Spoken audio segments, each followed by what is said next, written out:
पूज्य महाराज श्री चल रहे रामदेव जी, वो देश के लिए कर रहे, वो राष्ट्र के लिए कर रहे, वो समाज के लिए, अपने लिए क्या कर रहे हैं। अभी ब्रह्म स्वरूप जी को माध्यम बना करके जो बात कह रहे थे, उसी खड़ाऊ में उन्होंने 20 वर्ष पहले भी देखा था, उसी वस्त्र में 20 वर्ष पहले भी देखा था, और आज भी उनके सामने उसी वस्त्र में बैठे हैं। वो अपने लिए क्या कर दिया उन्होंने और देश के लिए क्या नहीं किया।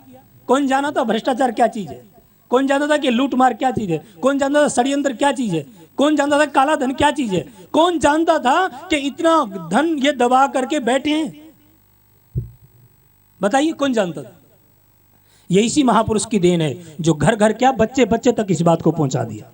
यही इसी महापुरुष की देन है। और इसलिए पुरुषों ने तपस्या की है, उसके बाद भगवान ने इनको समाज में उतारा है और ये समाज का भला कर रहे हैं। नहीं तो क्या ताकत, हाँ, हमारे छोटे से बाबा की, और इतने छोटे से वेट में तुम लोगों में 100 से भी ऊपर टपा हुआ है। हाँ, उठना बैठना भी मुश्किल हो जाता है। और इतना कोमल सा बोल जैसे सहज होता ना बालक, भाई मैंने तो जब मिला हूं इसी रूप में देखा है। और महाराज जी से निवेदन करूंगा, ये अपना स्वरूप छोड़िएगा भी नहीं। क्यों? क्योंकि बहुत सहज एक बालक, बल्कि औरों को मिलता हूं थोड़ी अकड़ होती है। मिलता हूं मैं सभी में, समाज में रहता हूं, भाई नेताओं में भी रहता हूं और समाज में भी रहता हूं, महात्मा भी, उनमें थोड़ी अकड़ होती है। लेकिन महाराज जी में मैंने आज तक कोई अकड़ नहीं देखी है। ये बिल्कुल दावे के साथ कह रहा हूं। क्यों? क्योंकि महाराज जी से मैं 2 साल पहले ही मिला हूं, कोई ज्यादा लंबी चौड़ी मुलाकात नहीं, 2 साल की मुलाकात, वो भी हमारे बालकृष्ण जी के जन्मदिन पे।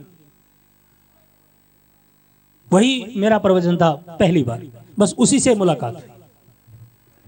और उसी दिन से एक ऐसा लगाव हो गया कि इतनी सहजता और इतनी सरलता, इतनी ऊंचाई के बाद भी, और समाज के लिए क्या कर रहे हैं शायद कोई नहीं कर पाया आज तक। मैंने तो ना पहले देखा है। ठीक है, हम उदाहरण बड़े बड़े दे देते हैं, लेकिन जो चरितार्थ करके दिखाया है, हाँ, और इतने भ्रष्ट लोगों के बीच में रहते हुए भी जो चारों तरफ यूं खुशबू लेते हुए कि बाबा किधर निकल गए, और वहां जाकर के दंगा फसाद करने की कोशिश करते, और फिर भी ये महापुरुष उन सब बाधाओं को चीरता हुआ हमारे समाज के लिए, हमारे राष्ट्र के लिए, हमारे देश के लिए समर्पित हो गया है।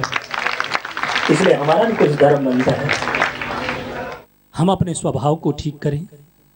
और वो जो दुष्ट प्रवृत्ति वाले लोग हैं, एक बार हटाकर तो देखना, फिर तुम्हें ऐसा ही लगेगा जैसा गंगा जी में डुबकी लगाने के बाद महसूस होता है, इतनी शीतलता मिलेगी। एक बार मान के तो देखना, एक प्रैक्टिकली जब दुनियादारी के इन गंदे लोगों को तुम लोगों ने वर्षों से बैठा करके उनको देखा है, एक बार 6 महीने हमारे बाबा जी की बात भी मान के देख लो, 6 महीने में पलटा हो जाएगा यदि बात मान गए तो।